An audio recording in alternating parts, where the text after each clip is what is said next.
All right, hello. My name is Trey Weedman, and this is my nutritional presentation. The question that I'm asked frequently is, what do I need to eat in order to stay strong and not lose too much lean body mass and body fat throughout the duration of the baseball season?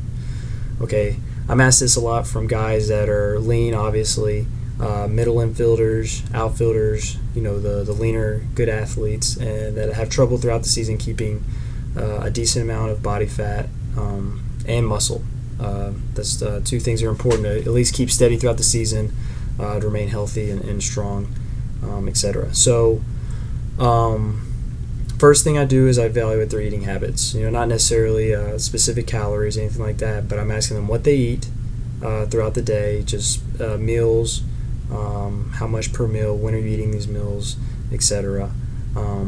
I don't really look too much into the calories specifically. It's just too much to keep track of, especially for the player to worry about on a day-to-day basis for a 6-month season. Quantity and quality. Are you eating breakfast? That's kind of my start-off question when I'm getting into the daily breakdown. There's late games usually in and around 10 o'clock, 10:30. So it's it's usually seen that these athletes will go to bed late, oversleep, and not eat breakfast, and they'll show up the next day, eating lunch maybe as their first meal. So that's not good. So basically, I teach strategies to eat better on the road and at home for breakfast.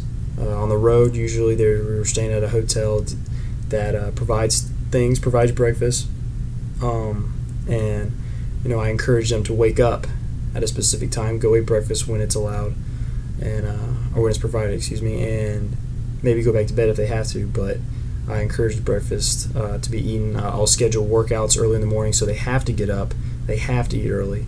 So that's kind of one way where I can control that. At home, a little harder to control that, but I make it easier on them by kind of giving them ideas of things they can take home, maybe from the game before, leftovers, or things they can make themselves at home the next morning easy, such as oatmeal, fruit, or if it's just leftover food from the meal not the night before. So the easier the better is what I'm getting at. The more work that's required, the harder it is for the athlete to basically to comply. That's what it comes down to. So provide strategies for making it easy for them to eat breakfast on a day-to-day basis. Then I get into the macronutrient intake. Once again, not specific into the exact grams, percentages, things like that, but I do like to kind of get an overall breakdown, the overall views of their macronutrient breakdown. Baker and colleagues found in 2014 that dietitians notice athletes come up short in carb intake during exercise. They found that only 18% are consuming the recommended amount of 30 to 60 carbs during competition. They also noted that pre and post consumption of carbs and protein intake was sufficient, which usually it is. I personally can kind of, I'm there. I can control the most of the food that's provided. They're usually hungry at those times. What's difficult is during the game or during their practice, they need to consume more. They need to drink more liquids that have carbohydrates in them. They need to eat more snacks.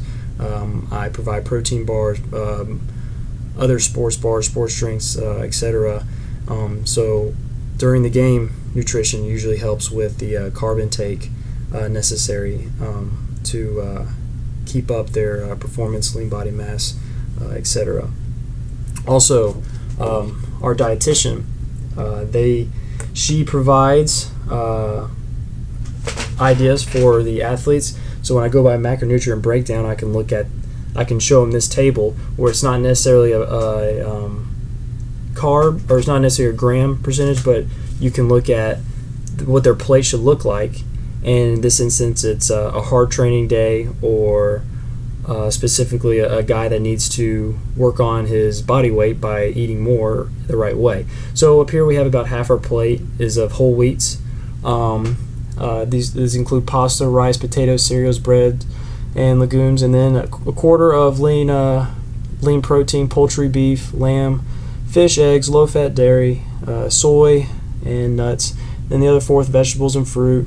Going to get good vitamins in, raw veggies, cooked veggies, veggie soup, fresh fruit, and so on. Good oils, avocados, good fats, things like that. Also, flavors to add: pepper, salt, salsa, herbs, vinegar, spices, mustard, ketchup. Good ideas right here. So I provide these to the players, have them posted up so they can kind of see what their plate should look like on a daily basis. So that kind of helps have them kind of get a visual of it.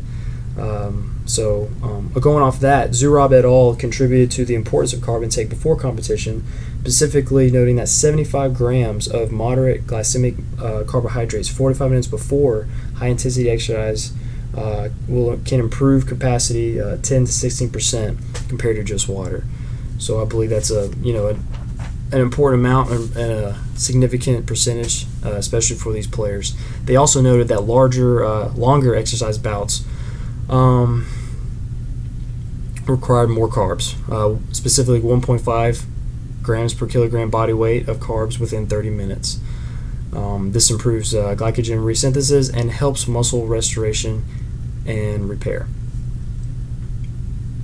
So after the games, after their competition, after their training, things like that, this is a long day. So they have to do a good job of replenishing their carbs, their calories, and preparing themselves before these long bouts.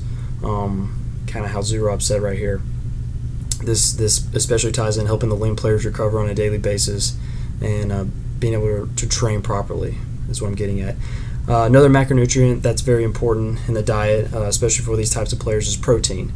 Helms and colleagues also found in 2014 that 2.3 to 3.1 grams per kilogram of fat-free mass is the most productive of protein intake against muscle loss. So we're talking about carbs and protein intake for these players are very important.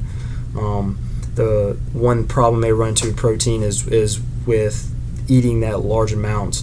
As I showed you the plate before, only a fourth of that plate includes protein. So basically what I do is I try to make supplements very available to the players or promote them as much as I can, especially with protein. It's easy shake replenish, especially with carbs too, but it's hard to eat a lot of meat maybe sometimes depending on the player's appetite.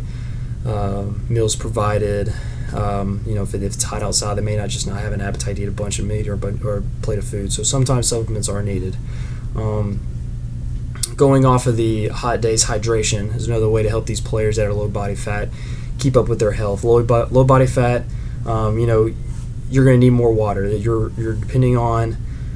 depending on muscle, so the more dehydrated you are, the increased injury risk. You're going to be able to help control your weight loss too with the better hydration strategies. And going off of that, what I like to end is is use of alcohol. Barnes explained in 2014 that dehydration can impair performance and consumption of alcohol after competition and can also affect glycogen shares or stores because meals are replaced. This is something that's also very common, kind of just with the nature of the atmosphere, the late games, going out, consuming things like that, and most likely they're not replenishing the way they should with food, and instead drinking things that are not good for their body and can create a problem when you're competing at a high level on subsequent days. That's the one thing. Over the long season, you have to do the right things. So hopefully it builds up over the season and you stay healthy, especially for these lean body mass guys, that they can control their weight loss, they can control how much fat they keep on their bodies and basically their energy levels and their muscle balance. So that's how I answer the typical question of how to keep lean body mass and fat mass for these type of players. Thank you.